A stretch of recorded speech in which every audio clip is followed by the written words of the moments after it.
Message in a Bottle. It's the Police song. And it's our first Link 3. I'll have a second song for you after the 2 p.m. news. And today you could win the Lush album by Laffey. A Matter of Time, the final hour. She is an Icelandic jazz pop phenomenon, began as a cello soloist and has done all sorts of amazing things. Her second album actually won Best Traditional Pop Vocal Album at the Grammys. I'll play you some of her a little later on as well. Good luck, everyone. Your second song is coming up. RNZ News at 2. Kia ora, good afternoon. I'm Alison Leonard. The Transport Accident Investigation Commission says a marine disaster was only narrowly avoided 3 years ago when the inter-island ferry Kaitaki was adrift for an hour in Cook Strait. It lost power and the ship shut down. Kaitaki drifted dangerously close to rocks near Wellington Harbour with nearly 900 people on board. The report says a total loss of the ship or deaths or severe damage to the environment would have been virtually... Nā mihi nui kia koutou katoa I tai mai nei I tēnei rā. Ka tuku mihi ki ngā iwi o te rohi nei, mi ngā mate kua whetu tūrangatia. Tātou mā, tēnā tātou katoa. Good afternoon, I'm David Clark. I'm the Chief Commissioner. I lead the 3-person Transport Accident Investigation Commission, which has authored the final report that's being published today. The Commission is a standing commission of inquiry whose mandate is to investigate the causes and circumstances of accidents and incidents without necessarily ascribing blame. We determine those circumstances and causes, identify safety issues and make recommendations to help lawmakers, policy agencies, regulators, owners and operators prevent similar accidents in future and to improve the safety of the New Zealand transport sector and keep people safe. Today, our focus is on a major maritime incident involving the Cook Strait ferry Kaitaki with 864 people on board, which lost power in Cook Strait and drifted towards the Wellington southern coast. It ended safely, this incident, but there were real and immediate safety issues which the Commission considers must be addressed. Before I get into talking about the report, I want to acknowledge the passengers and crew and everyone involved in the response. While nobody was harmed in this incident, the risks they faced were serious and imminent, and the experience would have been stressful, distressing and frightening for many of those on board. The Commission is very mindful of the impact of events like this on the people involved and their families.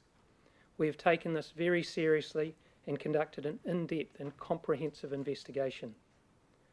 And I want to thank the Commission staff for their thorough examination of all the issues and their careful analysis across multiple lines of inquiry. The focus of this report is on future safety and it deserves close attention. On 28 January 2023, the Kaitaki was sailing from Picton to Wellington, having left Picton about 2:15. Just over 2 hours later, at 4:30, off the Wellington coast near Sinclair Head, it lost all propulsion and all electrical power except emergency power. In rough conditions with strong onshore winds, the ship began drifting towards the coast.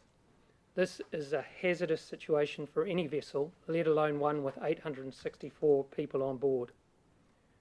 The master issued a mayday, and the Rescue Coordination Centre initiated a mass rescue response involving multiple agencies.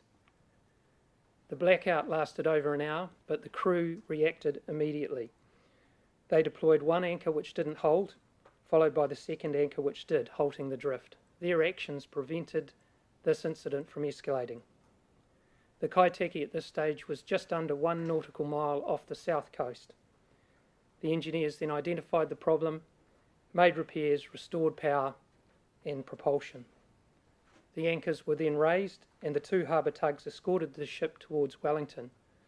At the Wellington Heads, just outside of just on the entry to Wellington Harbour, a further issue with a gearbox fault meant the ship lost propulsion on one side, but this was rectified very quickly when a standby engine kicked in. Eventually, around 9:20 p.m, some 7 hours after the Kaitaki left Picton, the ship was brought safely to berth in Wellington. The master cancelled the mayday and the Rescue Coordination Centre stepped down its response. In every inquiry, we look beyond the immediate causes of the accident or incident to understand the wider circumstances and the system, what the failures were and how we can prevent them in future. We are not limited to addressing the issues that contributed directly to the incident. We also consider safety issues that, while they may not have been directly contributing to the particular incident, could affect future incidents if circumstances were different. During the course of our investigation, remedial actions in relation to a number of the issues we identified during the course of the investigation have been completed or underway. As a result, there are a number of safety issues we had identified that are resolved and no recommendation is required in respect of them. Our report being published today identifies 6 key safety issues and makes 5 recommendations. The first safety issue is the one that is most closely and directly related to the cause of the accident. That is the importance of lifetime management of safety critical components. The immediate cause of this incident was the failure of a degraded rubber expansion joint in the cooling system of the Kaitaki. These joints provide flexibility for absorbing vibrations, noise, thermal expansion and pipe misalignment. When it ruptured, cooling water spilled out, draining the reservoir, and as a result, protection systems shut down the engines and generators to avoid catastrophic damage to them. That resulted in a loss of propulsion and electrical power. What we found in the course of our investigation was that that rubber expansion joint that failed was 13 years old when it was installed in 2018, and it was 18 years old by the time it failed. That was too old and it should not have been in service. Lifetime care is crucial for rubber components because they deteriorate with age as well as with service life. They harden, they crack, they delaminate, and that's exactly what happened here. More broadly, it's essential that operators manage safety critical components either in line with manufacturer guidance or with a more robust system of their own. These components should be identified and monitored throughout their life to ensure they remain fit for purpose, and they should be replaced regularly. Rubber expansion joints are a common feature on Cook Strait ferries. There were 46 on Kaitaki alone. And so this risk was not limited to the particular rubber expansion joint that failed or to the Kaitaki.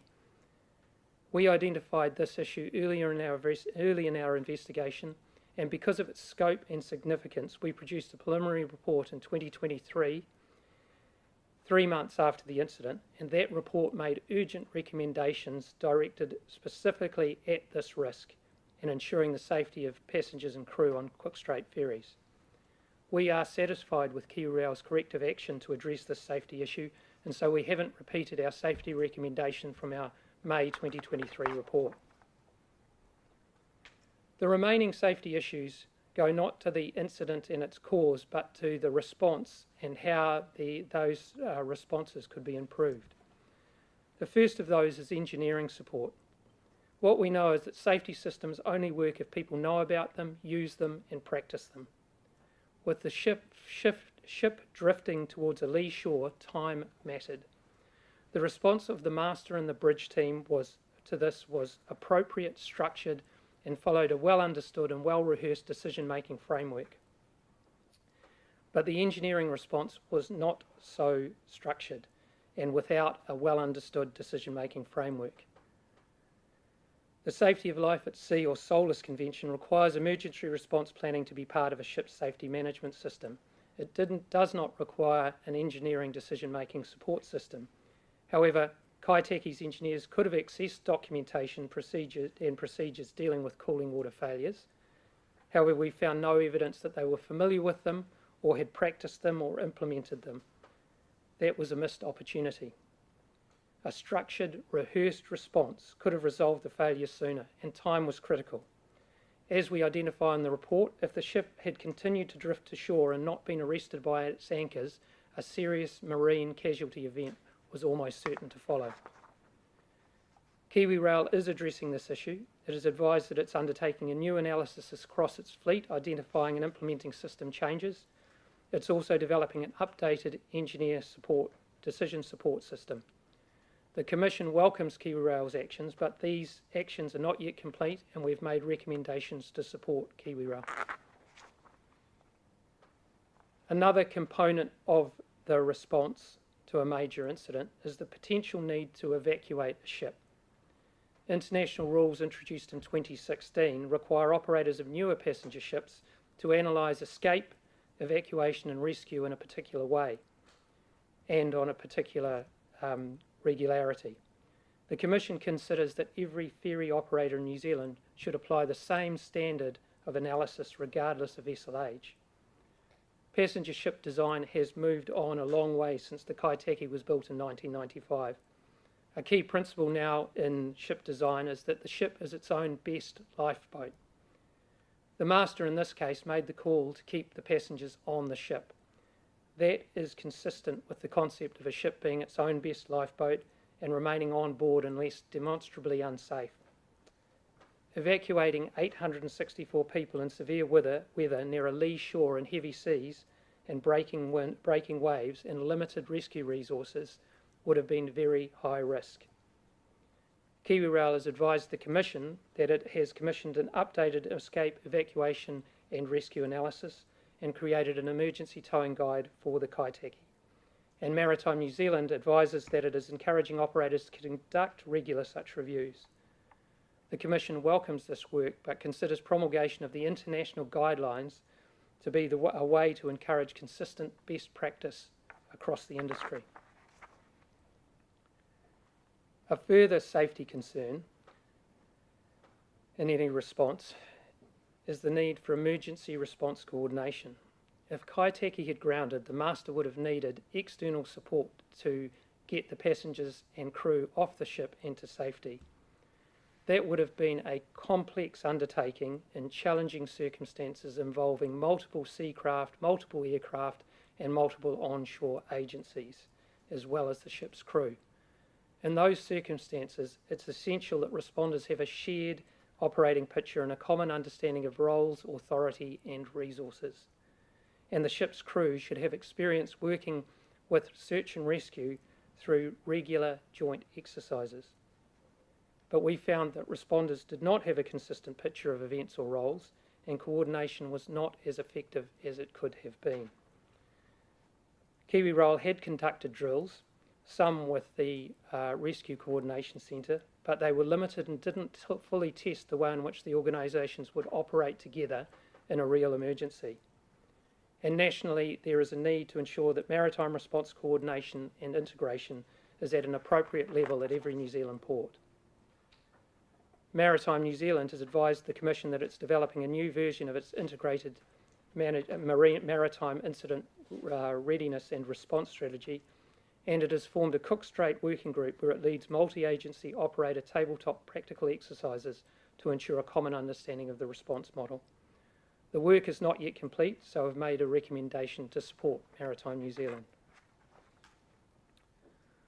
Also important in any maritime response is the establishment of support structures to support that response. In this case, the Maritime Incident Response Team, or MERT. This is a structure that enables the Director of Maritime New Zealand to have effective oversight so they can provide cross-agency support and information across the response as a whole. This incident made formal activation of the MERT necessary. While some staff informally fulfilled some of the MERT's functions, not all of the functions were fulfilled, and some of those staff were operating remotely rather than in specific locations where they would be had it been formally established. In addition, there's a difference between acting informally and acting in a formal structure with guidance, with rules, and with communication protocols. We found that a process existed for the establishment of the MERT in response to this incident, but it was not followed.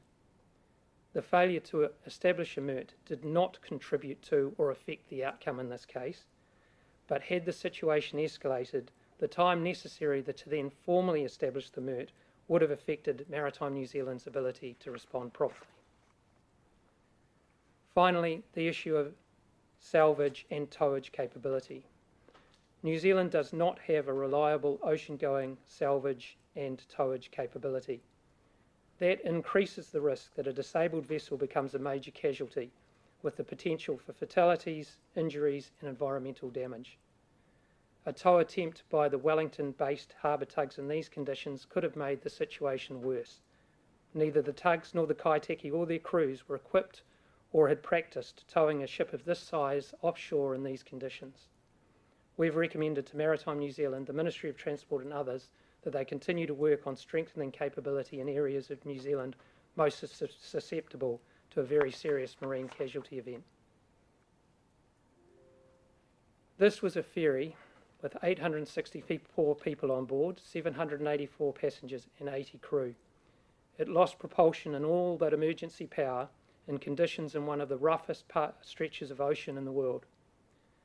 The events ended safely, but time was critical. A few minutes longer on the repairs, the anchors not holding, engines not starting, or the need to evacuate, and the outcome could have been very different. Our recommendations in this case have targeted the areas where we see improvement can be made to the response, and if they are followed, New Zealanders will be safer. I'm happy to take questions. That single part, how old was it? It was 18 years when it failed.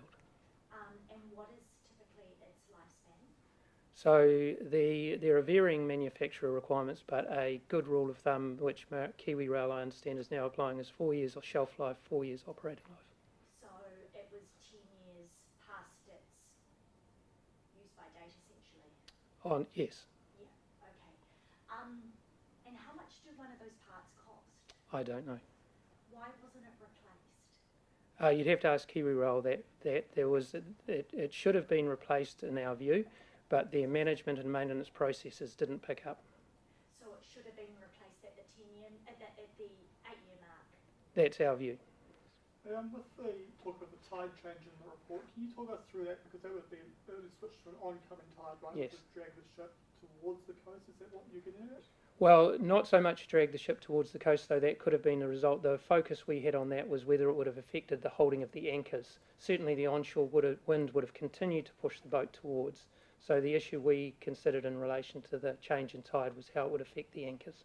Cool. And now, Maritime New Zealand dispute you'll find about the MERT, saying they effectively did the same thing. What would be your response to that?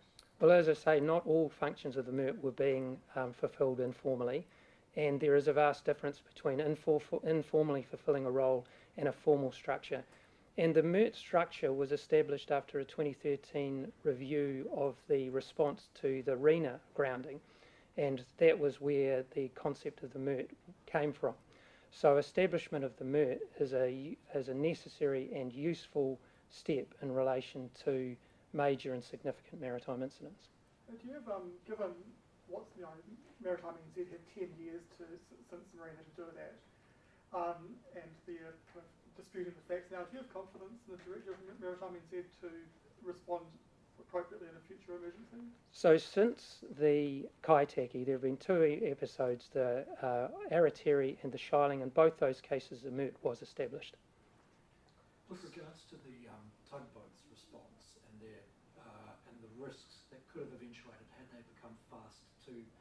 Kaitaki. Why were the tugboats incapable in that scenario, and what needs to happen to our emergency response for that style of rescue in that situation? So those tugs are designed for in-harbour use, so not for ocean going. They also hadn't practiced or experienced in towing in those situations or a vessel of that nature in that location. In addition, the bitts or bollards on the ship were of a lower strength than the tow ropes on the tow vessels, so that could have created more danger and damage on the ship. So one of the recommendations from the harbour master is that all ferries carry appropriate towing ropes and equipment for if necessary.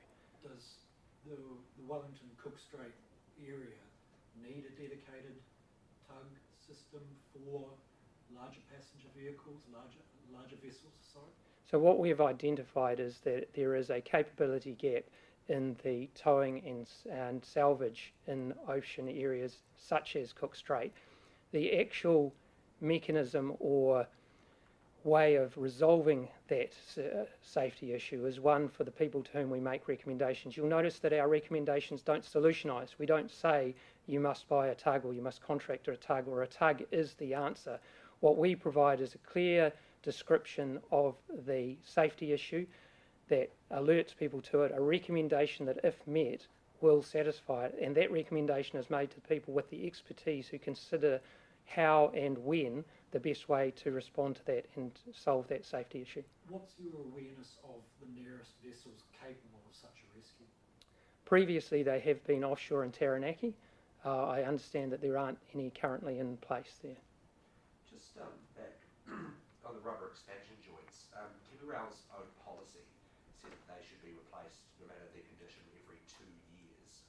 This one was 18 years old. It had been in place for 5.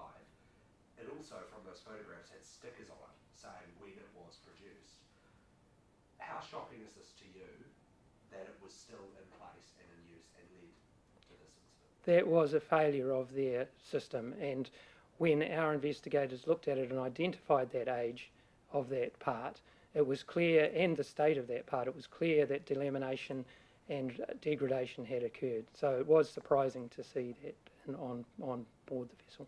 And just generally speaking, how well do you think authorities across the board, talking about police here, Maritime New Zealand, the Harbour Master, how well did they respond to the mayday call? They all responded as to the best of their ability in the circumstances. We've identified some areas where it could be improved, but certainly those recommendations, they will make incremental improvements to the response. But the response, other than those issues that we've identified, was a good one. If, hypothetically speaking, we did end up with a mass casualty event, which was a real possibility here, how well prepared do you think that these organisations are for an event like this? I remember at the time there were examples of four-wheel drive pubs being called out to be parked on the rocks out there. Obviously there were private helicopters that are mentioned in the report. How well prepared are those organisations to respond to an event like that should it happen? That is what these organisations are established to do. I think in the context of a significant maritime incident, all possible help will be called in. We've identified where coordination can be improved, and the improvements in that coordination will certainly improve the ability of those organisations to respond. So there were 46 of these rubber expansion joints. Did you check the others to see how old they are and have they been replaced? We did not check those. We raised the issue, made the recommendation. My understanding is Kiwirail replaced the REJs. And how far away was the vessel from hitting a reef or running aground? So it was, as I say, just under 1 nautical mile in actual terms, about 1.4 kilometres from shore, with about 900 metres of clear water. How close was the captain to calling for an abandoned ship? Do you know that? The captain or the master obviously was preparing for that eventuality. He held people at muster stations, got them to muster stations early and held them at muster stations for 3 hours until they were safely within the port. And he was clearly monitoring the situation at all times. How close he came, I don't know the answer to that. But that he'd gone every step up to abandoning ship without doing it, like there weren't other steps that he would have done before that? Oh, the lifeboats were prepared, which was an entirely appropriate response. Okay, just one other thing. The gearbox fault that happened later on, going through the heads, was that related, was that caused by the earlier, I know you can't look at cause, but do you know if that was caused by the earlier power outage, or were they really two unrelated things? They were unrelated. So 900 metres of clear water ahead, what do you mean by that? Behind, sorry, 900 metres. That's the navigable and safe area in which you can navigate or anchor without risk. Okay, how deep was the water? I don't know. So just to be clear, so on that one sailing, two power outing events happened that were completely unrelated to each other. One was a power outage, the other was a gear failure, which loss of propulsion, not electricity, not power. Any other questions? No, thank you. Azrael, online? Yep. Okay. Thank you. Great. Thank you all very much. Much.